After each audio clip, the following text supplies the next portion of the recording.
ಎಲ್ಲರಿಗೂ ನಮಸ್ಕಾರ. ಆಸೆ ಧಾರಾವಾಹಿಯ ನಾಳಿನ ಸಂಚಿಕೆಯಲ್ಲಿ ಏನಾಗ್ತಿದೆ ಅಂತ ನೋಡ್ಕೊಂಡ್ ಬರೋಣ ಬನ್ನಿ.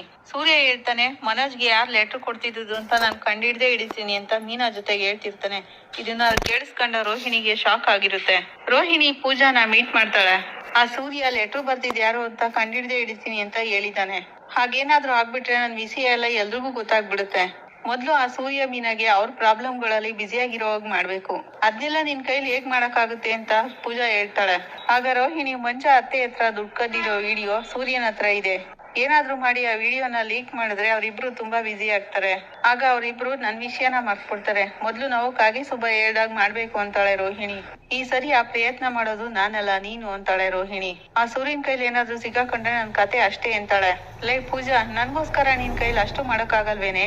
ಆಗ ಪೂಜಾ, ಮೊನ್ನೆ ಆ ವಿಡಿಯೋ ತಗೊಳಕ್ಕೆ ಅಷ್ಟೊಂದ್ ಪ್ರಯತ್ನ ಪಟ್ಟೆ. ಮಂಚದ ಕೆಳಗೆಲ್ಲ ಮಲ್ಕೊಂಡು ಒದ್ದಾಡಿ, ಆದ್ರೂ ಆ ವಿಡಿಯೋನ ತಗೊಳಕ್ ಆಗ್ಲಿಲ್ಲ. ಮತ್ತಿನ್ನೇನೆ ಮಾಡ್ತೀಯಾ ಅಂತ ಹೇಳ್ದಾಗ, ನಾನು ಹೇಗ್ ಹೇಳ್ತೀನೋ ಹಾಗ್ ಮಾಡು ಅಂತಾಳೆ. ಸರಿ, ಅದೇನ್ ಪ್ಲಾನ್ ಅಂತ ಹೇಳು ಅಂತಾಳೆ ಪೂಜಾ. ರೋಹಿಣಿ ಆಗ ಪೂಜನ್ಗೆ ಏನ್ ಮಾಡ್ಬೇಕು ಅಂತ ಪ್ಲಾನ್ ಹೇಳ್ಕೊಡ್ತಾಳೆ. ಇಷ್ಟೆಲ್ಲ ಮಾಡ್ಬೇಕಾ? ನಾನೇನಾದ್ರೂ ಸಿಕ್ಕಾಕೊಂಡ್ಬಿಟ್ರೆ ಏನೇ ಮಾಡೋದು ಅಂತ ಕೇಳ್ತಾಳೆ. ನೀನ್ ಕಳ್ಸ್ಕೊಂಡಿದೀನಿ ಅನ್ನೋದ್ನ ಸೂರ್ಯದ್ ಮೊಬೈಲ್ ಅಲ್ಲಿ ಡಿಲೀಟ್ ಮಾಡ್ಬಿಡು, ಅದ್ನೆಲ್ಲ ಅವನ್ಗೆ ಗೊತ್ತಾಗಲ್ಲ ಅಂತಾಳೆ. ಸರಿ ಆಯ್ತು ಅಂತಾಳೆ ಪೂಜಾ. ಈ ಕಡೆ ಸೂರ್ಯ ಮನೋಜ್ ಹೇಳಿರ್ತಾನೆ, ದೇವಸ್ಥಾನದಲ್ಲಿ ಆ ಸ್ವಾಮೀಜಿ ತರ ವೇಷ ಹಾಕೊಂಡಿರೋನು ಸಿಕ್ದ ಅಂತ. ಸೂರ್ಯ ಇಷ್ಟು ದಿನ ಲೆಟರ್ ಕೊಡ್ತಿರೋದು ಅದೇ ಸ್ವಾಮೀಜಿ ಅಲ್ವಾ, ಅವ್ನ್ ಹೇಗಾದ್ರೂ ಮಾಡಿ ಕಂಡಿಡಿಬೇಕು ಅಂತ ದೇವಸ್ಥಾನಕ್ ಬರ್ತಾನೆ. ಅಲ್ಲಿ ಯಾರೋ ಒಬ್ರು ಚೆನ್ನಾಗಿದ್ಯಪ್ಪ ಸೂರ್ಯ ಅಂತ ಮಾತಾಡಿಸ್ತಾರೆ. ಚೆನ್ನಾಗಿದ್ದೀರಣ್ಣ, ನೀವ್ ಹೇಗಿದ್ದೀರಾ ಅಂತ ಕೇಳ್ತಾನೆ ಸೂರ್ಯ. ಏನೋ ದೇವ್ರ ದಯೇನಪ್ಪ, ಚೆನ್ನಾಗಿದ್ದೀವಿ, ತುಂಬಾ ಶಕ್ತಿಯುತವಾದ ದೇವ್ರು ಇದು ಅಂತ ಹೇಳ್ತಿರ್ತಾರೆ. ಅಣ್ಣ, ನಿನ್ನೆ ಮೊನ್ನೆ ಯಾರಾದ್ರೂ ಸ್ವಾಮೀಜಿ ತರ ವೇಷ ಹಾಕೊಂಡು ಇಲ್ಲಿ ಯಾರಾದ್ರೂ ಓಡಾಡ್ತಿದ್ರ ಅಂತ ಸೂರ್ಯ ಕೇಳ್ತಾನೆ. ಹೌದಪ್ಪ, ಇಲ್ಲಿ ಯಾರೋ ಒಬ್ರು ಸ್ವಾಮೀಜಿ ತರ ವೇಷ ಹಾಕೊಂಡು ಕುಂಭಾಭಿಷೇಕ ಮಾಡಿಸ್ತೀವಿ, ಅನ್ನದಾನ ಮಾಡ್ತೀವಿ ಅಂತ ಹೇಳಿ ದುಡ್ಡನ್ನೆಲ್ಲ ವಸೂಲಿ ಮಾಡ್ತಿದ್ರು. ಅವನೊಬ್ಬ ಫ್ರಾಡ್ ಅಂತ ಗೊತ್ತಾಗಿ ಅವ್ನ್ಗೆ ಚೆನ್ನಾಗಿ ಎಲ್ರು ಹೊಡೆದು ಆಚೆ ಕಳ್ಸಿದ್ವಿ ಅಂತಾರೆ. ಅಣ್ಣ, ಅವ್ನ್ ಹೇಗಿರ್ತಾನೆ, ಅವ್ನ್ ಫೋಟೋ ವಿಡಿಯೋ ಏನಾದ್ರು ಸಿಗುತ್ತಾ ಅಂತ ಸೂರ್ಯ ಕೇಳಿದಾಗ, ಹೌದಪ್ಪ ನಾನ್ ವಿಡಿಯೋ ತೆಗ್ದಿದ್ದೀನಿ ಅಂತ ಅವರು ತೋರಿಸ್ತಾರೆ ವಿಡಿಯೋನ. ಸೂರ್ಯ ವಿಡಿಯೋ ನೋಡಿದಾಗ ಅದ್ರಲ್ಲಿ ದಿನೇಶನ್ಗೆ ಎಲ್ರು ಸೇರಿ ಹಿಡ್ಕೊಂಡು ಹೊಡಿತಿರ್ತಾರೆ. ಇವ್ನ ಅಂತಾನೆ ಸೂರ್ಯ, ಇವ್ನ್ ನಿನ್ ಗೊತ್ತೇನಪ್ಪಾ ಅಂತ ಹೇಳಿದಾಗ, ಇವನು ನನಗ್ ಚೆನ್ನಾಗ್ ಗೊತ್ತು, ಇವನೊಬ್ಬ ಪೊರ್ಕಿ, ಇವನನ್ನ ನಾನೇ ಜೈಲಿಗೆ ಕಳ್ಸಿದೆ ಅಂತ ಹೇಳ್ತಾನೆ. ಇವನನ್ನ ಈಗ ಎಲ್ಲಪ್ಪ ಹುಡ್ಕೋದು ಅಂತ ಸೂರ್ಯ ಯೋಚನೆ ಮಾಡ್ತಿರ್ತಾನೆ. ಅಣ್ಣ, ಇವನ್ ಏನಾದ್ರೂ ಮತ್ತೆ ಇಲ್ಲೆಲ್ಲಾದ್ರೂ ಕಾಣಿಸ್ಕೊಂಡ್ರೆ ನನ್ ಫೋನ್ ಮಾಡಿ ಅಂತ ಸೂರ್ಯ ಹೇಳಿ ಹೋಗ್ತಾನೆ. ಸೂರ್ಯಂಗೆ ಅವನ್ ಫೋನ್ ಬರುತ್ತೆ. ಸೂರ್ಯ ಅಲ್ಲಿಂದ ಹೋಗ್ತಾನೆ. ಯಾರಪ್ಪ ಅದು ಕ್ಯಾಬ್ ಬುಕ್ ಮಾಡಿರೋದು ಅಂತ ನೋಡ್ತಿರ್ಬೇಕಾದ್ರೆ ಪೂಜಾ ಬರ್ತಾಳೆ. ಏನು, ನನ್ ಕ್ಯಾಬ್ ಬುಕ್ ಮಾಡಿರೋದು ನೀವಾ ಅಂತ ಕೇಳಿದಾಗ, ಹೌದು, ನಾನೇನ್ ನಿಮ್ ಕ್ಯಾಬ್ ಬುಕ್ ಮಾಡ್ಬಾರ್ದಾ ಅಂತಾಳೆ ಪೂಜಾ. ಸರಿ ಬನ್ನಿ ಅಂತಾನೆ ಸೂರ್ಯ. ಎಲ್ಲಿಗ್ ಹೋಗ್ಬೇಕು ಅಂತ ಕೇಳಿದಾಗ ಯಾವ್ದೋ ಒಂದ್ ಅಡ್ರೆಸ್ ಹೇಳ್ತಾಳೆ. ಇವನ ಹತ್ರ ಫೋನ್ ಹೇಗ್ ತಗೊಳ್ಳೋದು ಅಂತ ಪೂಜಾ ಯೋಚನೆ ಮಾಡ್ತಿರ್ತಾಳೆ. ಯಾವಾಗಿಂದ ಕಾರ್ ಓಡಿಸ್ತಿದ್ದೀರಾ ಅಂತ ಹೇಳಿದಾಗ, ಬೆಳಿಗ್ಗೆಯಿಂದ ಅಂತಾನೆ ಸೂರ್ಯ. ಹಾಗಲ್ಲ, ಎಷ್ಟು ವರ್ಷದಿಂದ ಕಾರ್ ಡ್ರೈವಿಂಗ್ ಮಾಡ್ತಿದ್ದೀರಾ ಅಂತ ಕೇಳ್ತಾಳೆ. ಸ್ವಲ್ಪ ವರ್ಷದಿಂದ ಓಡಿಸ್ತಿದ್ದೀನಿ ಅಂತ ಹೇಳ್ತಾನೆ. ಇನ್ ಪಾರ್ಲರ್ ಅಮ್ಮನ್ ಜೊತೆ ಯಾವಾಗ್ಲೂ ಇರ್ತೀಯ ಅಲ್ವಾ ಅಂತ ಸೂರ್ಯ ಕೇಳ್ತಾನೆ. ಅವಳು ನನ್ ಫ್ರೆಂಡು ಅಂತ ಪೂಜಾ ಹೇಳ್ತಾಳೆ. ಎಷ್ಟು ವರ್ಷದಿಂದ ಫ್ರೆಂಡು ಅಂದಾಗ, ಚಿಕ್ಕ ವಯಸ್ಸಿಂದನು ಅಂತ ಹೇಳ್ತಾಳೆ ಪೂಜಾ. ಹಾಗಾದ್ರೆ ನೀನು ಮಲೇಷ್ಯಾದಲ್ಲಿ ಇದ್ದಿದ್ದ ಅಂತ ಕೇಳ್ತಾನೆ.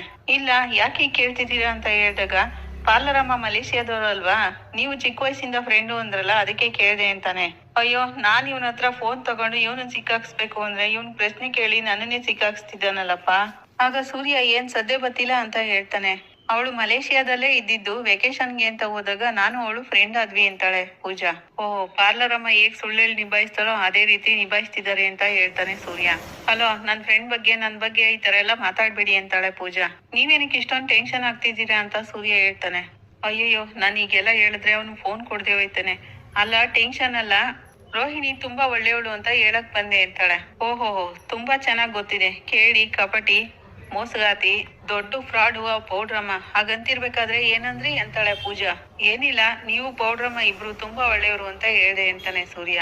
ಪೂಜಾ ಹೌದಾ ಅಂತಿರ್ಬೇಕಾದ್ರೆ ಒಂದ್ ಫೋನ್ ಬರುತ್ತೆ. ಹಲೋ ಅಂತ ಮಾತಾಡ್ತಿರ್ತಾಳೆ. ಫೋನ್ ಇದಕ್ಕಿದಾಗೆ ಕಟ್ ಆಗುತ್ತೆ. ಅಯ್ಯೋ, ನನ್ ಫೋನ್ ಚಾರ್ಜರ್ ಮುಗ್ದೋಗಿದೆ ಅಂತ ಹೇಳಿದಾಗ, ಫೋನ್ ಚಾರ್ಜ್ ಹಾಕೋದು ಮರ್ತೋದ್ರ ಅಂತ ಕೇಳ್ತಾನೆ ಸೂರ್ಯ. ಹೌದು, ಅರ್ಜೆಂಟ್ ಅಲ್ಲಿ ಮರ್ತೋದೆ ಅಂತಾಳೆ. ಮನೆಯಿಂದ ಹೊರಗ್ ಬರ್ಬೇಕಾದ್ರೆ ಅದನ್ನೆಲ್ಲ ನೋಡ್ಕೋಬೇಕು ಅಂತಾನೆ ಸೂರ್ಯ. ಸರಿ, ಚಾರ್ಜರ್ ಪಿನ್ ಸೇರ್ಸಿ ನಿಮ್ ಫೋನ್ ಚಾರ್ಜ್ ಆಗುತ್ತೆ ಅಂದಾಗ, ಅಯ್ಯೋ, ಇದ್ ನನ್ ಫೋನ್ಗ್ ಆಗಲ್ಲ, ನಿಮ್ ಫೋನ್ ಕೊಡಿ, ಸ್ವಲ್ಪ ಮಾತಾಡ್ಕೊಂಡ್ ಕೊಡ್ತೀನಿ ಅಂತಾಳೆ. ಪೂಜಾ ಫೋನ್ ಹಿಡ್ಕೊಂಡು ವಿಡಿಯೋ ಕಳ್ಸ್ಕೊಳಕ್ಕೆ ಟ್ರೈ ಮಾಡ್ತಿರ್ತಾಳೆ. ಏನು, ಫೋನಲ್ಲಿ ಮಾತಾಡ್ತಾನೆ ಇಲ್ಲ, ಮಾತಾಡ್ಬೇಕು ಅಂತ ಫೋನ್ ಇಸ್ಕೊಂಡ್ರಿ ಅಂತಾನೆ ಸೂರ್ಯ. ಹಾಗೆಲ್ಲ ಏನು ಇಲ್ಲ, ನಂಬರ್ ಕರೆಕ್ಟ್ ಆಗಿದೆಯಾ ಅಂತ ಯೋಚನೆ ಮಾಡ್ತಿದ್ದೀನಿ ಅಂತಾಳೆ. ಫೋನ್ ಬೇರೆ ಆಫ್ ಆಗೋಯ್ತು, ನಂಬರ್ ಗೊತ್ತಾಗ್ತಿಲ್ಲ ಅಂದಾಗ, ಮೊದ್ಲೆಲ್ಲ ಲ್ಯಾಂಡ್ ಲೈನ್ ಇತ್ತು, ಎಲ್ರ ನಂಬರು ನೆನ್ಪಿರ್ತಿತ್ತು, ಈಗ ಮೊಬೈಲ್ ಬಂದು ಆಫ್ ಆದ್ರೆ ಯಾರ್ ನಂಬರು ನೆನ್ಪಿರಲ್ಲ ಅಂತಾನೆ ಸೂರ್ಯ. ಮನೆಗ್ ಹೋಗ್ತೀರಾ ಊಟಕ್ಕೆ, ಇಲ್ಲ ಹೊರಗಡೆ ಮಾಡ್ತೀರಾ ಅಂತ ಕೇಳ್ತಿರ್ತಾಳೆ. ಮನೆಗೆ ಹೋಗ್ತೀನಿ ಊಟಕ್ಕೆ ಅಂತ ಸೂರ್ಯ ಹೇಳ್ತಿರ್ತಾನೆ. ನಂಬರ್ ಗೊತ್ತಾಯ್ತಾ ಅಂತ ಸೂರ್ಯ ಕೇಳಿದಾಗ ಹಾ ಸಿಕ್ಬಿಡ್ತು ಅಂತಾಳೆ ಪೂಜಾ. ಏನ್ ಸಿಕ್ಬಿಡ್ತು ಅಂದಾಗ ನಂಬರು ಅಂತಾಳೆ. ವಿಡಿಯೋನ ಇನ್ನೇನ್ ಕಳ್ಸ್ಕೋಬೇಕು ಅಷ್ಟ್ರಲ್ಲಿ ಸೂರ್ಯನ್ ಫೋನ್ಗೆ ಮೀನಾ ಫೋನ್ ಮಾಡ್ತಾಳೆ. ಇದು ಮೀನಾನೇ ಫೋನ್ ಮಾಡಿರೋದು, ನಾನ್ ಅವಳಿಗೋಸ್ಕರ ರಿಂಗ್ ಟೌನ್ ಇಟ್ಟಿದ್ದೀನಿ, ಕೊಡಿ ಫೋನು ಅಂತ ಕೇಳ್ತಾನೆ. ನಾನ್ ಮಾತಾಡ್ತೀನಿ ಅಂದಾಗ ನೀವೇನ್ ಮಾತಾಡೋದು ನನ್ನ ಹೆಂಡತಿ ಜೊತೆ, ಕೊಡಿ ಅಂತ ಹೇಳಿ ಸೂರ್ಯ ಫೋನ್ ಇಸ್ಕೊತಾನೆ. ಎಲ್ಲಿದ್ದೀರಾ, ಊಟಕ್ ಬಂದ್ಬಿಡಿ ಮಧ್ಯಾಹ್ನ ಅಂತ ಮೀನಾ ಹೇಳ್ತಿರ್ತಾಳೆ. ನನ್ ಕಾರ್ಗೆ ಯಾರ್ ಹತ್ತಿದ್ದಾರೆ ಗೊತ್ತಾ ಅಂತ ಹೇಳಿದಾಗ ಯಾರು, ನನ್ಗೇನ್ ಗೊತ್ತಾಗ್ಬೇಕು ಅಂತಾಳೆ ಮೀನಾ. ಪಾರ್ಲರ್ ಅಮ್ಮನ್ ಫ್ರೆಂಡ್ ಇದಾರಲ್ಲ ಅವರು ಅಂತ ಹೇಳ್ತಾಳೆ. ಓ ಪೂಜಾ ಅವ್ರಾ ಅಂತ ಹೇಳ್ತಾಳೆ ಮೀನಾ. ಹೌದು ಮೀನಾ, ಇವ್ರು ಬುಕ್ ಮಾಡ್ತಾರೆ ಅಂತ ನಂಗೆ ಗೊತ್ತೇ ಇರ್ಲಿಲ್ಲ ಗೊತ್ತಾ ಅಂತಾನೆ. ಇವ್ರನ್ನ ಬಿಟ್ಟು ನಾನ್ ಮನೆಗ್ ಬಂದ್ಬಿಡ್ತೀನಿ ಅಂತ ಸೂರ್ಯ ಹೇಳ್ತಿರ್ತಾನೆ. ಹಾ ಮೀನಾ, ನಮ್ ಪೆಂಗಿನ್ಗೆ ಲೆಟರ್ ಬರೀತಿದ್ರಲ್ಲ ಅವ್ರು ಯಾರು ಅಂತ ಗೊತ್ತಾಯ್ತು ಅಂತಾನೆ ಸೂರ್ಯ. ಇದನ್ ಕೇಳಿ ಪೂಜಾಗೆ ಶಾಕ್ ಆಗುತ್ತೆ. ಮೀನಾ ಯಾರವ್ರು ಲೆಟರ್ ಬರೀತಿದ್ದು ಅಂತ ಕೇಳ್ತಾಳೆ. ಅವ್ನ್ ಯಾರು ಏನು ಅಂತ ನಾನ್ ಮನೆಗ್ ಬಂದ್ ಹೇಳ್ತೀನಿ, ಅವನನ್ನ ಆದಷ್ಟು ಬೇಗ ಹಿಡಿದು ಯಾಕೆ ಲೆಟರ್ ಬರೀತಿದ್ದಾನೆ ಅಂತ ವಿಚಾರಿಸ್ತೀನಿ ಅಂತ ಹೇಳ್ತಾನೆ ಸೂರ್ಯ. ಅಯ್ಯೋ ಆ ದಿನೇಶ ಏನಾದ್ರೂ ಸಿಕ್ಕಾಕೊಂಡ್ರೆ ರೋಹಿಣಿನೇ ಸಿಕ್ಕಾಕೋತಾಳೆ. ಇವ್ನ್ ಫೋನಲ್ಲಿರೋ ವಿಡಿಯೋ ಕಳ್ಸ್ಕೋಬೇಕು ಅಂತ ಬಂದ್ರೆ ಅದು ಆಗ್ತಿಲ್ಲ. ಪೂಜಾ ಹಂಗ ಅನ್ಕೋತಿರ್ಬೇಕಾರೆ ಅವಳು ಸ್ಟಾಪ್ ಬರುತ್ತೆ. ಏನ್ ಇಲ್ಲಿ ನಿಲ್ಲಿಸ್ಬಿಟ್ರಲ್ಲ ಅಂತ ಹೇಳಿದಾಗ ನೀವ್ ಹೇಳಿದ ಅಡ್ರೆಸ್ ಬಂತು ಅಂತಾನೆ ಸೂರ್ಯ. ಇಷ್ಟ ಬೇಗ ಬಂದ್ಬಿಡ್ತಾ ಅಂತಾಳೆ ಪೂಜಾ. ಅಲ್ ನೋಡಿ ಅಂತ ತೋರಿಸ್ತಾನೆ ಸೂರ್ಯ. ಪೂಜಾ ದುಡ್ಡು ಕೊಡ್ತಾಳೆ, ಸೂರ್ಯ ಅಲ್ಲಿಂದ ಹೋಗ್ತಾನೆ. ರೋಹಿಣಿ ಇವಳು ಫೋನ್ಗೋಸ್ಕರನೇ ಕಾಯ್ತಾ ಇರ್ತಾಳೆ. ಪೂಜಾ ಫೋನ್ ಮಾಡ್ತಾಳೆ ರೋಹಿಣಿಗೆ. ಕೆಲ್ಸ ಆಯ್ತೇನೆ ಅಂತ ಕೇಳಿದಾಗ ಆಗ್ಲಿಲ್ಲ ಕಣೆ ಅಂತ ಹೇಳ್ತಾಳೆ. ನಾನ್ ಅಷ್ಟೊಂದೆಲ್ಲ ಐಡಿಯಾ ಕೊಟ್ರು ನಿನ್ ಕೈಲಿ ಕೆಲ್ಸ ಮಾಡಕ್ ಆಗ್ಲಿಲ್ವಾ ಅಂತ ಪೂಜಾಗೆ ರೋಹಿಣಿ ಬೈತಾಳೆ.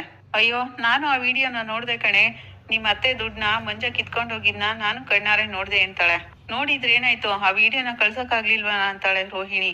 ನಾನೇನೇ ಮಾಡಕ್ಕಾಗುತ್ತೆ, ಮೀನಾ ಅವನ್ಗೆ ಕಾಲ್ ಮಾಡ್ಬಿಟ್ಲು, ಅಷ್ಟ್ರಲ್ಲಿ ಅವನು ಫೋನ್ ವಾಪಸ್ ಇಸ್ಕೊಂಡ್ಬಿಟ್ಟ ಅಂತಾಳೆ. ಮತ್ತೆ ಅವನ ಹತ್ರ ಫೋನ್ ತಗೊಂಡು ವಿಡಿಯೋ ಕಳ್ಸ್ಕೊಳತ್ ತಾನೆ ಅಂತಾಳೆ. ಹೇಗೆ ಕಳ್ಸ್ಕೊಳಕ್ಕಾಗುತ್ತೆ, ಅವ್ರಿಬ್ರು ಸುಮಾರು ಹೊತ್ತಿನ ತನಕ ಮಾತಾಡ್ತಾನೆ ಇದ್ರು. ಏನೇ ಹೇಳು ರೋಹಿಣಿ, ಅವ್ರಿಬ್ರು ಒಳ್ಳೆ ಜೋಡಿ ಕಣೆ, ಎಷ್ಟೇ ಜಗಳ ಆಡಿದ್ರು ತಕ್ಷಣ ಒಂದಾಗ್ಬಿಡ್ತಾರೆ ಅಂತಿರ್ತಾಳೆ. ಅವ್ರಿಬ್ರು ಒಳ್ಳೆ ಜೋಡಿ ಗೊತ್ತಾ, ಅವ್ರು ಎಷ್ಟ್ ಚೆನ್ನಾಗ್ ಮಾತಾಡ್ತಿದ್ರು ಅಂತಾಳೆ. ಆಗ ರೋಹಿಣಿ ಕೋಪ ಮಾಡ್ಕೊಂಡು ಪೂಜಾ ನಾನ್ ಹೇಳಿದ್ದೇನು, ನೀನ್ ಮಾತಾಡ್ತಿರೋದೇನು ಅಂತ ಕೇಳ್ತಾಳೆ. ನಿನ್ನ ಮನೋಜನ್ನ ನೋಡಿದ್ರೆ ಏನು ಅನ್ಸದೇ ಇಲ್ಲ, ಆದ್ರೆ ಸೂರ್ಯ ಮೀನಾ ಮಾತಾಡೋದ್ನ ಕೇಳಿಸ್ಕೊಂಡ್ರೆ ನಾವು ಮದ್ವೆ ಆಗಿ ಇದೇ ತರ ಇರ್ಬೇಕು ಅಂತ ಅನ್ಸುತ್ತೆ ಅಂತಾಳೆ. ಏ ಲೂಸು, ನಾನ್ ಟೆನ್ಷನ್ ಆಗಿದ್ದೀನಿ, ಇಲ್ಲಿ ವಿಡಿಯೋ ತಗೊಳಕ್ ಆಗ್ಲಿಲ್ಲ ಅಂತ ನೀನ್ ಬೇರೆ ಅವ್ರಿಗೆ ಅವಾರ್ಡ್ ಕೊಡ್ತಿದ್ಯಾ ಅಂತಾಳೆ. ನಿನ್ನ ಕೊಂದಾಕ್ಬಿಡ್ತೀನಿ ಅಂತಾಳೆ ರೋಹಿಣಿ. ಸರಿ ಈಗ ಮಿಸ್ ಆದ್ರೇನೆ, ಇನ್ನೊಂದ್ಸರಿ ತಗೊಂಡ್ರಾಯ್ತು ಅಂತ ಹೇಳ್ದಾಗ ಸರಿ ಬಿಡು, ನಾನ್ ಇನ್ನೊಂದ್ಸರಿಗೆ ನೀನ್ ಹೇಳೋದೇ ಇಲ್ಲ ಅಂತಾಳೆ. ರೋಹಿಣಿ ಫೋನ್ ಇಡ್ತಿರ್ಬೇಕಾದ್ರೆ ಇರು ರೋಹಿಣಿ ಫೋನ್ ಇಡ್ಬೇಡ ಅಂತಾಳೆ ಪೂಜಾ. ನಿನ್ ಜೊತೆ ಜಾಲಿಯಾಗಿ ಮಾತಾಡ್ಕೊಂಡಿರುವಷ್ಟು ಟೈಮ್ ಇಲ್ಲ ಅಂತಾಳೆ ರೋಹಿಣಿ. ನಾನ್ ಹೇಳೋದನ್ನ ಸ್ವಲ್ಪ ಕೇಳಿಸ್ಕೊ, ಸೂರ್ಯನ್ಗೆ ಲೆಟರ್ ಕೊಡ್ತಿದ್ ಯಾರು ಅಂತ ಗೊತ್ತಾಗಿದೆ ಅಂತಾಳೆ. ಗೊತ್ತಾಯ್ತಾ, ಹೇಗ್ ಗೊತ್ತಾಯ್ತು ಅಂತ ಕೇಳ್ತಾಳೆ ರೋಹಿಣಿ. ಅದನ್ನೆಲ್ಲ ಮೀನಾ ಜೊತೆ ಹೇಳ್ತಾ ಇದ್ರು, ಆಗ ನಾನ್ ಕೇಳಿಸ್ಕೊಂಡೆ. ನಿಮ್ ಮನೇಲಿ ವ್ರತ ಮಾಡ್ತಿದ್ದೀರಂತಲ್ಲ, ಆ ವ್ರತ ಮುಗಿಯೋದ್ರೊಳಗೆ ಅವನನ್ನ ತಂದ್ ನಿಲ್ಲಿಸ್ತಾನಂತೆ ಅಂತಾಳೆ. ಅಯ್ಯಯ್ಯೋ ಅಂತ ಗಾಬರಿ ಆಗ್ತಾಳೆ ರೋಹಿಣಿ. ಮತ್ತೆ ಇನ್ನೇನಾದ್ರೂ ವಿಷಯ ಹೇಳುದ್ನ ಅಂತ ಹೇಳಿದಾಗ ಏನು ಹೇಳಲಿಲ್ಲ. ಮನೆಗ್ ಬಂದು ಎಲ್ಲಾನು ಹೇಳ್ತೀನಿ ಅಂತ ಮೀನಾ ಜೊತೆ ಹೇಳ್ತಿದ್ರು, ನೀನ್ ಸ್ವಲ್ಪ ಹುಷಾರಾಗಿರು ಅಂತ ಹೇಳ್ತಾಳೆ.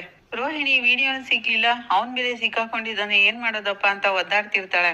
ಮನೆಯಲ್ಲಿ ಎಲ್ರು ಊಟಕ್ಕೆ ಕೂತಿರ್ತಾರೆ. ರಂಗನಾಥ್ ಅವರು ಊಟ ತುಂಬಾ ಚೆನ್ನಾಗಿದೆ ಅಂತ ಹೇಳ್ತಿರ್ತಾರೆ. ಶಾಂತಿ ಸಪ್ಪೆ ಆಗಿದೆ ಅಂತ ಹೇಳಿದಾಗ ಮನೋಜ್ ಸರಿಯಾಗಿದೆಯಲ್ಲಮ್ಮ ಅಂತ ಹೇಳ್ತಾನೆ. ಶಾಂತಿ ಮನೋಜ್ನ ನೋಡಿದ ತಕ್ಷಣ ಸಪ್ಪೆ ಆಗಿದೆ ಅಂತ ಹೇಳ್ತಾನೆ.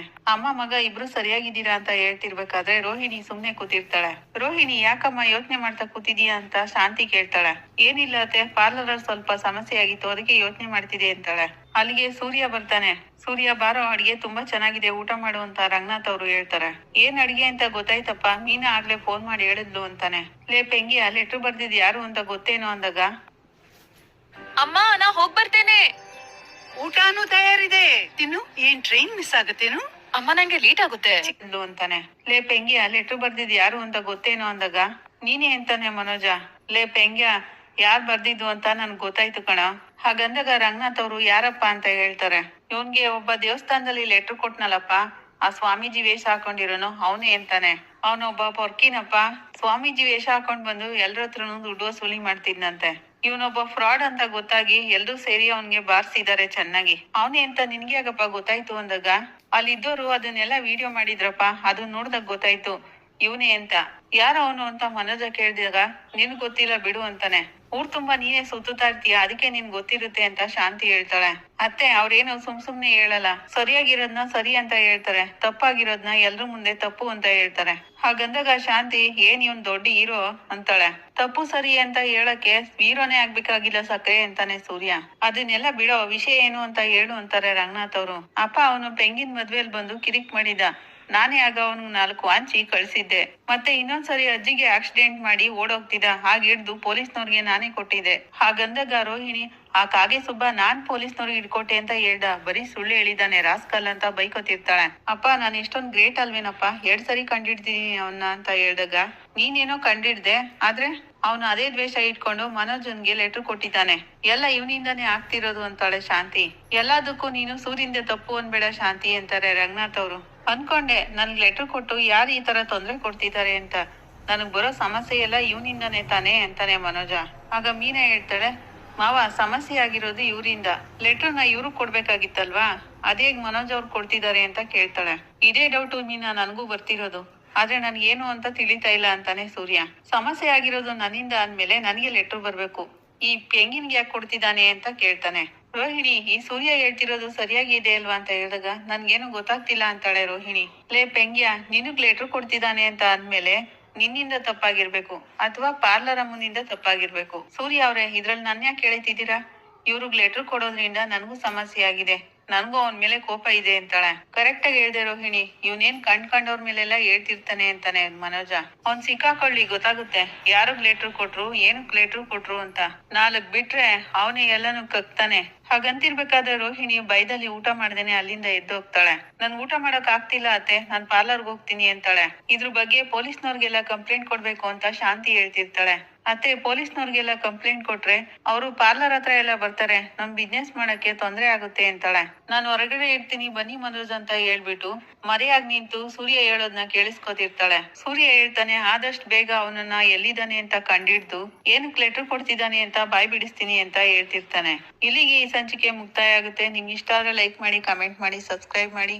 Thank you.